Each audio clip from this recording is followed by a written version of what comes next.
Kamusta po kayo? May itatanong lang po ako sa inyo. Madalas ba ninyong pinaplano ang inyong araw base sa kung nasaan ang pinakamalapit na CR? Nag-aalala ba kayo na baka mapaihi kayo kapag tumawa kayo ng malakas sa joke ng inyong apo o kaya naman ay kapag umubo o kahit sa simpleng pagbuhat lang ng bayong galing sa palengke? Pakiramdam ba ninyo ay nabawasan na ang inyong kalayaan dahil sa mga hindi inaasahang pag-ihi na ito? Kung tumango kayo sa alinman sa mga ito, gusto kong malaman ninyo ang dalawang napakahalagang bagay. Una, hindi po kayo nag-iisa. Milyon-milyong mabubuting tao, mga nanay at tatay, na tulad ninyo ang humaharap sa ganitong sitwasyon araw-araw. Mas karaniwan po ito kaysa sa inaakala ng karamihan. Pangalawa, at ito ang pinakamahalaga, hindi nyo kailangang tanggapin na lamang ito bilang normal na parte ng pagtanda. Ako po si Dr. Benigno Manlapas, isang doktor na nagmamalasakit sa ating mga lolo at lola, at ang pangako ko sa inyo ngayon ay simple lang. Ibabahagi ko ang 8 epektibo, praktikal at madaling gawin na mga tips para matulungan kayong mabalik ang kontrol sa inyong pantog. Hindi po ito mga komplikadong medikal na operasyon.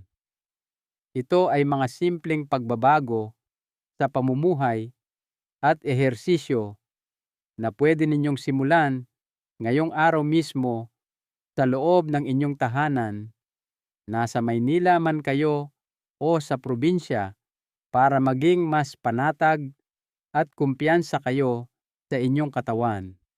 Babawiin natin ang kalayaang iyon dahan-dahan, hakbang-hakbang. Kaya simulan na natin sa ating pinakauna at marahil ay pinakamahalagang tip. Una, ang tamang paggawa ng Kegel exercises. Ang unang tip natin ay ang pundasyon para mapaganda ang kontrol ng inyong pantog. Marahil narinig nyo na ito dati, pero pag-uusapan natin kung paano ito gawin ng tama. Isipin nyo po ang mga kalamnan sa ilalim ng inyong katawan sa pagitan ng inyong mga binti na parang isang duyan. Ang duyan na ito na tinatawag na pelvic floor ang sumasalo sa inyong pantog at iba pang organo.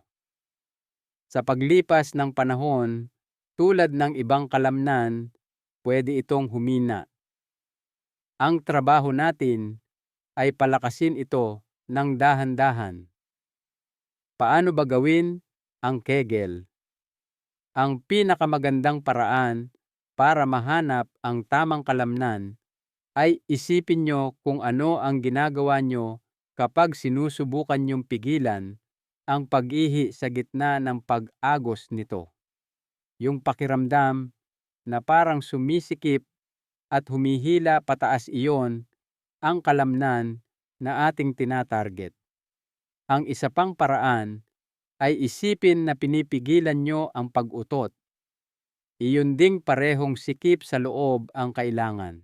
Ngayon, gagawin natin ito gamit ang imahinasyon para mas epektibo. Ito ang plano.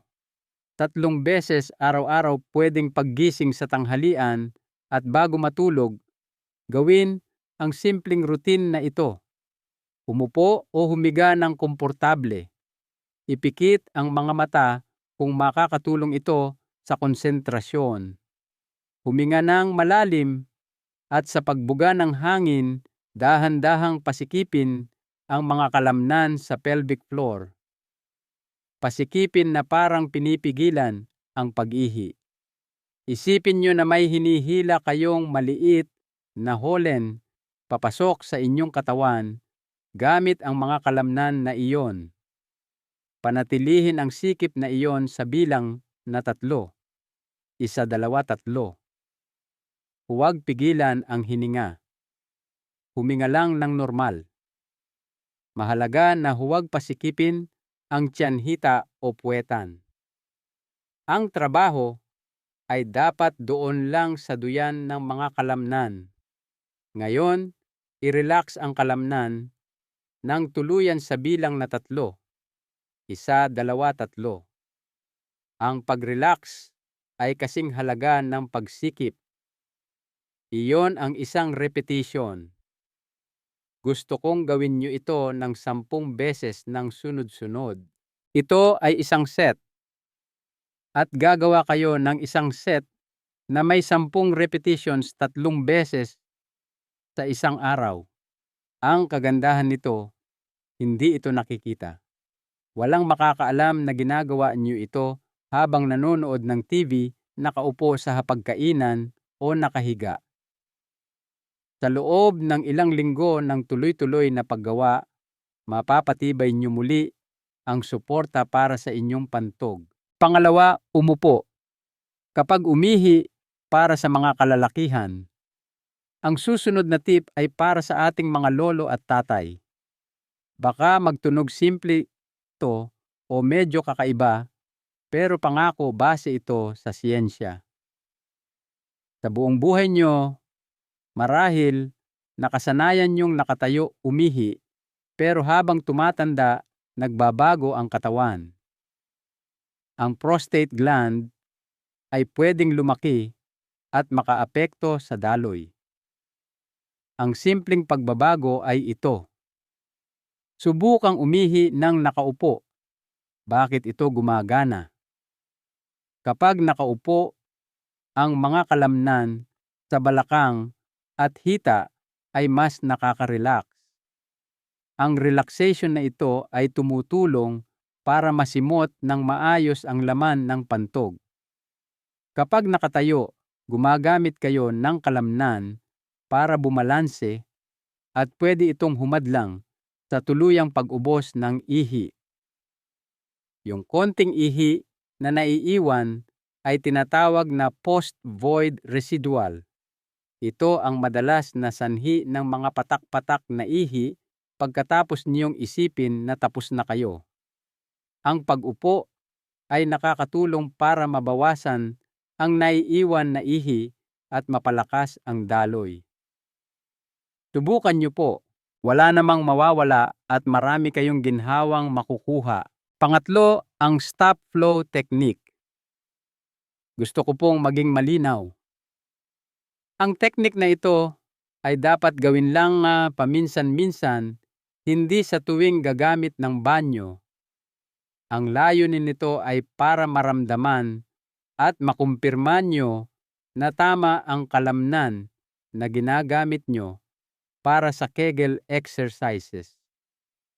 Sa susunod na umiihi kayo sa gitna ng pag-agos, subukang pasikipin ang Kegel muscles para patigilin o pahinain ang daloy ng ihi ng 1 o 2 segundo lang. Tapos mag-relax at ituloy ang pag-ihi hanggang matapos.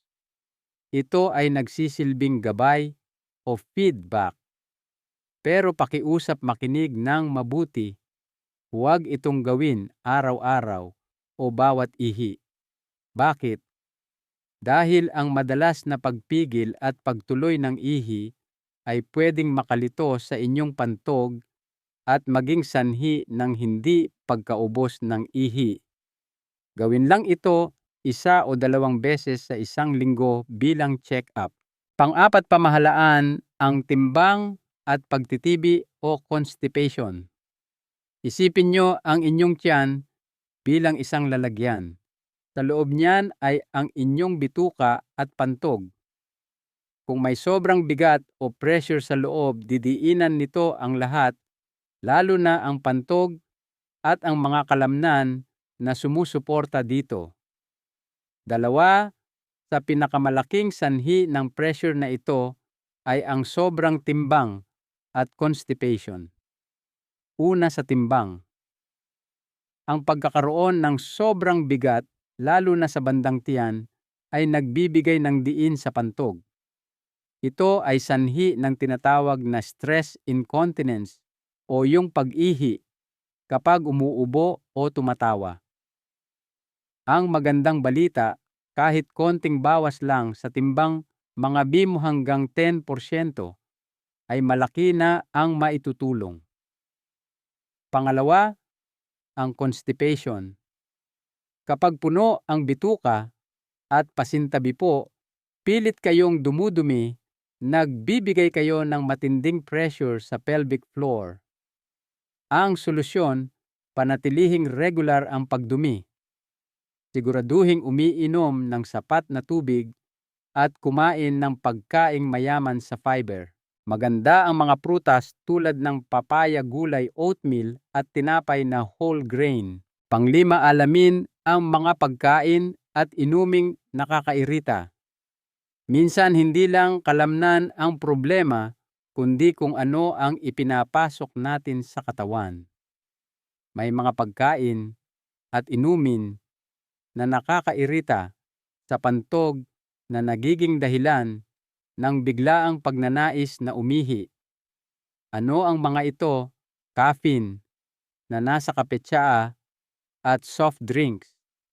Ang caffeine ay nagpaparami ng ihi at direktang nakakairita sa pantog. Alak, beer at wine. Carbonated drinks o mga inuming may bula. Maaaring pagkain tulad ng kamatis, kalamansi at maaasim na prutas. Maanghang na pagkain tulad ng sili at kahit mint. Ang peppermint tea ay pwedeng magparelax sa sphincter muscle na hindi natin gusto. Hindi naman kailangang iwasan lahat habang buhay. Maging imbestigador. Subukang alisin ang isa sa mga ito sa loob ng 1 linggo. Halimbawa, ay mag-decaf na kape muna at tingnan kung may pagbabago. Pang-anim, ang 2-hour rule. Para sa maraming tao, ang pinakamahirap ay ang pagtagas ng ihi sa gabi na nakakaisturbo sa tulog. Meron tayong estratehiya para dito. Ang 2-hour rule. 2 oras bago kayo magplano na matulog, itigil na ang pag-inom ng anumang likido. Wala munang tubig, juice o gatas. Binibigyan nito ng oras ang inyong katawan na iproseso ang nainom nyo na. Siyempre may eksepsyon kung kailangan uminom ng gamot, sapat na ang 1 lagok ng tubig. Ang iniiwasan natin ay ang 1 basong tubig bago matulog. Pang-7, pagtaas ng paa at double voiding technique. 1 oras bago matulog, itaas ang inyong mga paa. Pwedeng sa recliner o maglagay ng unan sa paanan habang nakahiga sa sofa. Dapat mas mataas ang paa kaysa sa puso. Bakit sa maghapon? Dahil sa gravity, naiipon ang tubig sa ating mga binti at mananas. Kapag humiga kayo, babalik ang tubig na ito sa sirkulasyon at magiging ihi habang tulog kayo. Kung itataas nyo ang paa bago matulog, mapoproseso na ito agad. Pagkatapos bago sumampa sa kama, gawin ang double voiding. Umihi ng normal. Kapag tapos na, huwag agad tumayo. Manatili sa inidoro ng dagdag na 30 segundo. Gumalaw-galaw ng konti at subukang umihi ulit. Madalas ay may lalabas pa. Ito ay para siguradong simot ang pantog bago matulog. Pang-8, mental visualization practice. Ang huling tip ay gagawin kapag nakahiga na kayo. Gamitin ang kapangyarihan ng isip. Habang nakahiga at handa nang matulog, ipikit ang mata at huminga ng malalim. Sa loob ng 2 o 3 minuto isipin o i-visualize na kontrolado nyo ang inyong katawan. I-imagine na naiihi kayo, pero kalmado lang kayo at hindi natataranta. Isipin na kaya nyong pigilan ito habang naglalakad papuntang CR. I-imagine na mahimbing ang tulog nyo buong gabi, tuyo at komportable. Ito ay paraan para patibayin ang koneksyon ng utak at pantog. Ayan po 8 simpleng hakbang para mabalik ang inyong kumpiyansa. Ulitin natin ng mabilis, palakasin ang pundasyon gamit ang Kegel exercises. Para sa mga lalaki, subukang umihi ng nakaupo. Gamitin ang stop flow technique paminsan-minsan. Bawasan ang timbang at iwasan ang constipation. Alamin ang mga pagkaing nakakairita. Sundin ang 2-hour rule sa pag-inom. Itaas ang paa at mag-double void bago matulog. At gamitin ang isip para i-visualize ang control. Tandaan, maging pasensyoso sa sarili. Sinasanay niyo ulit ang inyong katawan. Ang mahalaga ay huwag sumuko. Ang pagiging consistent ang inyong sandata. Isang mahalagang aral bago tayo magtapos, ang pagtanda ay pribilehiyo at ang pag-aalaga sa sarili ay pagpapakita ng respeto sa buhay na ipinagkaloob sa atin. Huwag hayaang limitahan ng hiya ang inyong kaligayahan. Ang kalusugan ay kayamanan na dapat ingatan anuman ang edad. Kung nakatulong po ang impormasyong ito sa inyo, pakiusap po ay mag-iwan ng comment sa ibaba, mag-subscribe sa ating channel at i-share o ibahagi ang video na ito sa inyong mga kaibigan at kapamilya para makinabang din sila. Maraming salamat sa pagsama sa akin ngayon. Manatiling matatag at positibo. Hanggang sa muli, finish.